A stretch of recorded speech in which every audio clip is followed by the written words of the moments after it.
Hi guys, I'm Brian Latimer, FLW Tour Pro, and welcome to the Venice Experience.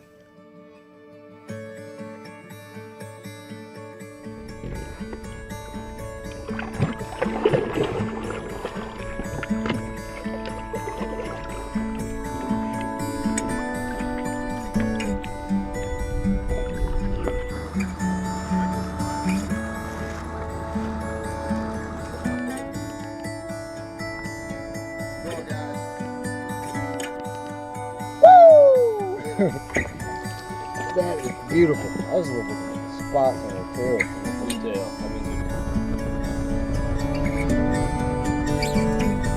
In today's video, we'll be talking about my recent trip to Venice, Louisiana. If you fished any time at all, you know about Venice. You know it's probably one of the most pristine, awesome fisheries in the world. It doesn't matter if you're a freshwater or saltwater fisherman. Venice, Louisiana is the mecca of fishing in general. But in this particular case, as usual, I'm always going out for bass, but this trip, we're actually going to do some saltwater fishing. We're going to try to catch some bull reds, and surprisingly, we catch just about everything. We catch bull reds, we catch jack crevalle, grouper, speckled trout. We'll catch a little bit of everything in this segment, so you want to definitely stay tuned. There is a ton of action that's going to happen in this particular trip to Venice, Louisiana. You know, over the years, just being around the fishing industry and being around fishing and watching TV shows and watching, you know, some of the old classics like Roland Martin's TV show, Bill Dance, and I think just about every TV personality has done some type of show in Venice, Louisiana. And I've never had a chance to go. I've only actually saltwater fished one other time in my lifetime here in South Carolina, and I finally get a chance, the opportunity to go down to Venice, Louisiana.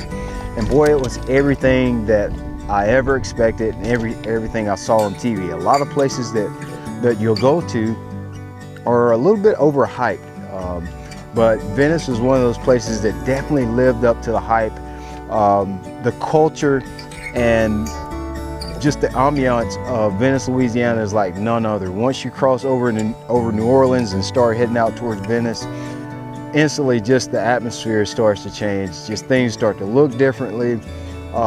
It's just a culture that's like none other that I've ever been to. It's like its own sub-little community down there in Venice. One of the coolest places that you'll ever go. There's good food, there's good fishing. These people literally live, eat, sleep fishing. So without a doubt, that's my kind of people, my kind of lifestyle. And I was really honored to have a chance to spend a lot of time with these guys. Some of the best people I've ever met. Some of these guys are from Louisiana. Some of them are from different parts of the United States that just come together once a year, every year in the fall for this annual event.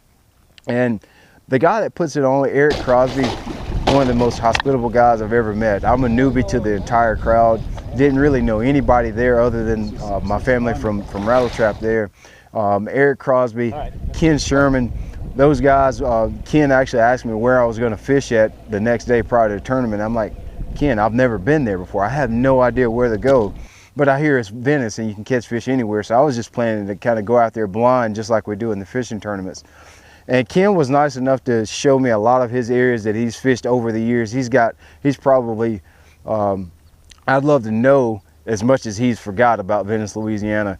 But he showed me a couple areas that I could go to, and one place that really remind me of bass fishing that he showed me on my GPS was this place called Southwest Pass. It was just a huge, basically a big long dike or diversion where the Mississippi meets the Gulf of Mexico, and you've got all of that current coming out of the Mississippi, and I was just fishing right there at the Gulf of Mexico. It really reminded me of ledge fishing, like on the Tennessee River, or fishing some of the places I fish here at home.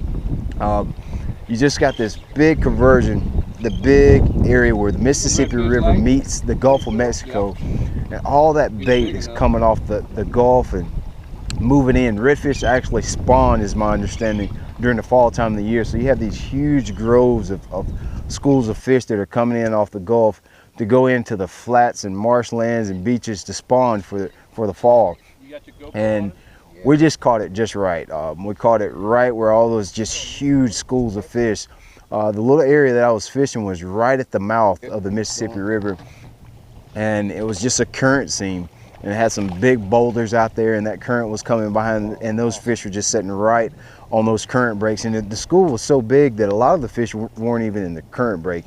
Those redfish don't really mind getting right out in the heavy current and feeding all the bait, crabs, shrimp, pogies, and everything that's coming in off the Gulf. It was just an absolute conniption of a fishing trip. Like I said, this particular trip reminded me a lot of bass fishing. You know, I just sat on that current seam. If you look at the video, you can see I just pretty much held my boat in one spot for most of the time. But how we found this spot is the first day I went out with Todd Mason and one of my good buddies from Rattle Trap, Dustin, and we started out just working the outside edge of the rocks down the riprap. Basically, it's just a huge riprap. We just worked that outside edge, and you know, the first day we caught quite a few fish just doing that, just working just random areas in the riprap itself. And there's certain little areas where the riprap is a little lower and that current is blowing off the Mississippi and it's going over the actual dike or the riprap there, and those are really some of the hot spots, because what happens is that current coming over those rocks created like this just little eddy there. Those redfish would just sit right there at the edge of those rocks in just a little bit of water, catching all the bait and crab and shrimps and everything that was coming through there, and you could really just pick them off. They were just almost sitting there with their mouths open, just picking up all that food as it came through. You know, as we got into the first day, you know, I started to notice I was going down the riprap. We fished the northwest side for a while, and then we decided to go up to the south side. And once we got over there, I got to the point of that particular riprap, and I noticed that I was seeing a lot of bait on the graph. I'm not really sure what the bait fish forage is there, but I was seeing a lot of bait on the graph. And just having that experience and background in bass fishing, I was just curious to know what that was. Most of the fish that we were catching were up on the rocks. But I kept seeing that, and I just haphazardly make a cast out in about 18 foot of water with that trout trick. All I was using was a trout trick on a jig head, and I let that sink down through that column of bait fish, and you could just see the fish actively feeding on the bait on the graph. And that's when I really started to key on how these fish were relating to this actual riprap. You know, there were a couple fish up on the riprap, but most of them were down in that 15, 16, 18, 20 foot of water, feeding heavily. Huge schools of bull reds down there in the deeper water, just gorging on the shad coming in. You know, on this trip, like I said, this is a group of guys that come together annually. I was a newbie to the crowd, but I got to fish with some guys that are really top-notch industry guys. Some of these guys are writers, internet contact guys for bass, and some of the other tournament directors. I got to fish with Steve Bowman. A lot of you guys should know Steve Bowman. He's in control of all the web content over at BASS. I've looked up to him a lot. He didn't even realize I knew who he was, but I follow fishing so closely that I know a lot of the behind the scenes guys, and he's one of the silent heroes of getting our sport out there to a lot of the lay and weekend fishermen. So getting to fish with Steve, I got to fish from Ray from Realtree. You know, these are top-notch guys. Not only do they make a living at this by making sure that the industry is growing and making sure retailers have things to sell and getting content out there for people to read and look at, but they're also avid outdoorsmen. On the first day I fished with Todd Mason, I'm assuming I'm saying that right, one of the best fishermen I fished with all week. He really opened my eyes to a lot of the way these redfish are coming in and how they relate to the rocks and what's going on. They're also avid outdoorsmen themselves. You know, they fish a lot. They know the game. They know how to catch them. They're not just doing this for a check. They're really, truly avid outdoorsmen. I got to fish with Brendan Hunter, Jake Maples. He's also a guy from a new apparel company called Compass 360. You know, I got to fish with Dustin. I talked to Dustin a lot on the phone, just dealing with trap and doing different transactions for Rattle Trap, but finally getting to spend some time on the water was really a special occasion for me. You know, the bait that I was primarily using the entire trip, I really used about 2 baits, maybe 3, and only because I ran out of the other 2. You know, we started out with just a 1 ounce rattle trap, trying to get that reaction bite. And just those redfish are really honing in. The water is pretty stained, at least on top. There was probably a 8 to 12 inch layer of just hard stained muddy water that was coming out of the Mississippi River. But when the tide would switch, all of that clear water off the Gulf would come in and mix with that muddy water, and that muddy water would just be a thin layer on top, but actually down beneath it was good clarity. So you had to pick your colors and your bait and your line choices according to that color of water that was actually beneath the dirty water on top.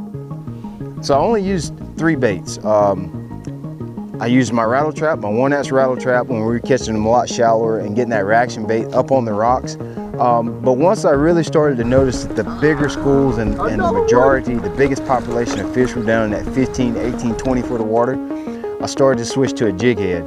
You know, and I started off with a 3/8 ounce when I was fishing the riprap and fishing out in front of it with just a trout trick. And that really turned out to be the ticket to triggering these bites, because these fish they were actually feeding on the bottom. You could see some feeding suspended in that 12, 13 foot of water, but the biggest majority of them were actually feeding on the bottom. You know, redfish are sort of like a saltwater carp. Their mouth is on the bottom. They're really bottom feeders. And once I kind of keyed in on that, that's when the action really started to pick up, and we really started to hammer on these redfish. And you know, with these baits, I wasn't really using a lot of manipulating the rod and the bait with a lot of rod tip action. I was really letting the current do the work. I would flip that bait out there, and you'd probably see me just kind of shake the rod tip a little bit, but I was really letting that current just carry that bait along the bottom.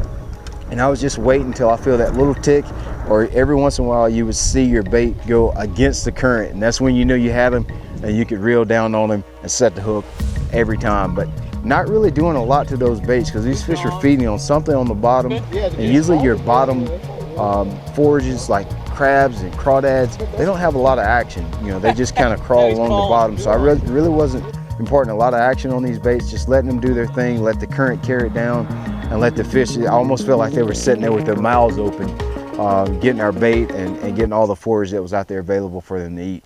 You know, as far as my setup, you know, it was really simple. I kind of got caught off guard there in the beginning. Initially, all I had was like a medium heavy 7.2, 7.3 rod, and I had about 15, 17 pound test fluorocarbon. That wasn't cutting it.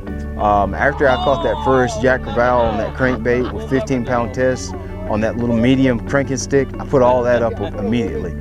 I got out a 7.6 and a 7.8 heavy action flipping rod.